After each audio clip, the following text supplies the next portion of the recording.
सम्राट का असाध्य रोग कैसे अपने आप ठीक हो गया।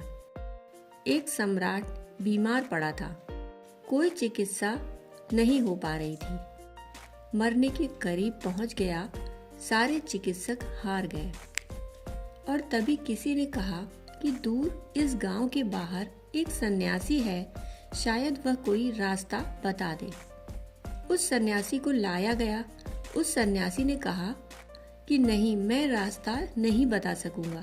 रास्ता तो बड़ा सरल है, परंतु मैं बता नहीं सकूंगा।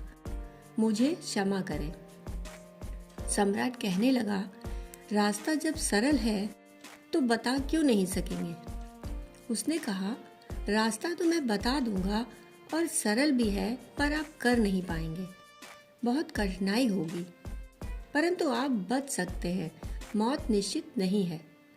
सम्राट ने फिर पैर पकड़ लिए और कहा, कृपया रास्ता बता दें। दरबारी रानियां सारी राजधानी हाथ जोड़कर खड़ी हो गई कि आप जाएं ना, कृपया रास्ता बता दें। उसने कहा, आप नहीं मानते हैं तो मैं बता देता हूँ। 10,000 बच्चों की गर्दनें कटवानी होंगी और उनके खून से स्नान करना पड़ेगा, तभी सम्राट बच सकेगा। मैं जाता हूँ। मैं और कुछ ज्यादा नहीं कर सकता। सम्राट बच सकता है, परंतु एक निश्चित तारीख तक 10,000 बच्चे इकट्ठे कर ले। उसी निश्चित तारीख को निश्चित समय उनकी गर्दनें काट दे। ताजे खून से सम्राट को नहला दे। सम्राट बच जाएगा। उस तारीख में अभी 6 महीने बाकी हैं। सम्राट ने कहा कि नहीं, मैं नहीं बचना चाहता हूँ। 10,000 बच्चे काटने पड़ेंगे और फिर एक अजनबी फकीर, इसकी बात का क्या भरोसा। मैं बचूं या ना बचूं, वे 10,000 बच्चे तो कट जाएंगे। फिर मैं बच भी जाऊंगा तो कितने दिन बचूंगा, आखिर मुझे मरना ही है। फिर मैं तो बूढ़ा भी हो गया। 10,000 बच्चे अभी जिनका जीवन शेष है, उन्हें कैसे समाप्त कर दूं। परंतु परिवार के लोग समझाने लगे, दरबारी समझाने लगे, राजधानी के बुद्धिमान लोग समझाने लगे कि तुम्हारा एक जीवन 10,000 बच्चों के जीवन से ज्यादा कीमती है। तुम हो तो 10,000 बच्चे नहीं, 10 करोड़ बच्चे सुरक्षित हैं इस देश में। तुम जिस दिन नहीं हो, उस दिन किसी का भी जीवन सुरक्षित नहीं। वह इतना प्यारा राजा था, वह इतना बुद्धिमान, इतना दयावान, इतना करुणा से भरा हुआ था कि सारे देश ने प्रार्थना की कि 10,000 बच्चों की हम फिक्र नहीं करते हैं, हम तुम्हें बचाना चाहते हैं। मजबूरी में राजा को राजी हो जाना पड़ा। बच्चे इकट्ठे किए जाने लगे। महल छोटे छोटे खूबसूरत बच्चों से भरने लगा। राजा की नींद समाप्त हो गई। राजा रात दिन सोचने लगा कि यह मैं क्या करवा रहा हूँ, यह क्या हो रहा है। रात दिन बच्चे ही बच्चे दिखाई पड़ने लगे।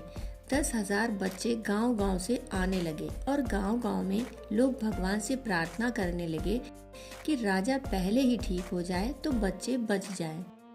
कोई गाली देने लगा कि यह कैसा राजा है, यह मर जाए उस तारीख के पहले ही तो बच्चे बच जाएं। सारे देश में एक ही चिंता और राजा के प्राणों में भी एक ही चिंता। 6 महीने पूरे हो गए। वह दिन आ गया। 10,000 बच्चे इकट्ठे हो गए। आज सुबह होते ही उनकी गर्दनें काट दी जाएंगी। उस महल के बाहर द्वार पर 10,000 बच्चे पंक्तिबद्ध खड़े कर दिए गए। नंगी तलवारें सूरज की रोशनी में चमकने लगीं। वह राजा नीचे आया। उसने उन बच्चों को एक तरफ से एक कतार में देखा। वक्त आ गया, तलवारें उठ गईं और बच्चों की गर्दनें कटने वाली हैं। तभी वह राजा चिल्लाया कि नहीं, कोई बच्चा नहीं काटा जाएगा, मैं मरने को तैयार हूँ। बच्चों की गर्दनें काटने से रोक दिया गया और राजा ठीक हो गया। बड़ी हैरानी हुई कि राजा ठीक कैसे हो गया। राजा की बीमारी खत्म हो गई। उस फकीर को बुलवाया गया कि बीमारी ठीक कैसे हो गई। बच्चे तो रोक दिए गए। उस फकीर ने कहा, कुल कारण एक ही है। 6 महीने तक राजा अपनी बीमारी के संबंध में सोच ही नहीं सका।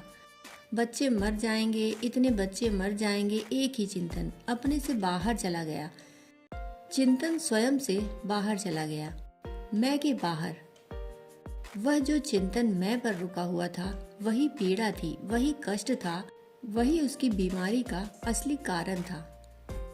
एक आदमी सो नहीं पाता, फिर उसकी बीमारी ठीक नहीं हो पाती। चिकित्सक कहते हैं इसे नींद आ जाए तो ठीक हो जाए। नींद से बीमारी के ठीक होने का क्या संबंध है? कोई भी संबंध नहीं है, सिर्फ एक ही संबंध है। नींद में भूल जाता है कि मैं बीमार भी हूँ, और कोई भी संबंध नहीं है। नींद में आदमी मैं के बाहर चला जाता है, इसीलिए नींद जरूरी है, नहीं तो आदमी पागल हो जाए। मैं तो पागलपन का केंद्र ही है। पागल होना हो तो मैं और मैं के बाहर जाना जरूरी है, नहीं तो आदमी पागल हो जाएगा। इसीलिए नींद भी जरूरी है। और जिस मुल्क में नींद कम हो जाएगी, वहाँ शराब जरूरी हो जाएगी, क्योंकि उतनी देर के लिए आदमी भूल सकता है और कोई रास्ता नहीं। लेकिन शराब और नींद और बेहोशी वास्तविक चीजें नहीं है जिनसे कोई भूल सके, क्योंकि निरंतरता फिर शुरू हो जाती है। शराब कितनी देर रहेगी, फिर होश आ जाएगा, फिर शुरू हो जाएगा, नींद खुल जाएगी। परंतु एक ऐसी आध्यात्मिक प्रक्रिया भी है जिसको प्रेम कहते हैं। उस प्रक्रिया को कि प्रेम में जो आदमी प्रविष्ट हो जाता है, वह मैं के सतत बाहर हो जाता है।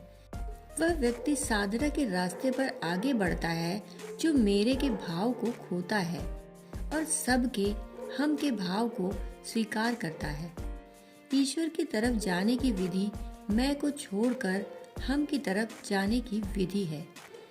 हम कितने बृहत्तर जीवन के हित और सुख के लिए सोचते हैं, और यह तो सहज ही घटित हो जाता है कि जो व्यक्ति जितने बृहत्तर जीवन के सुख और हित के लिए सोचता है, उसके अपने दुख तत्क्षण विलीन हो जाते हैं। क्योंकि दुखों की एक बुनियाद स्वयं के प्रति सचेत होना भी है। दुखों की एक आधारशिला यह है कि मैं अपने प्रति कितना सचेत हूँ। दोस्तों, कहानी सुनने के लिए आपका बहुत बहुत आभार।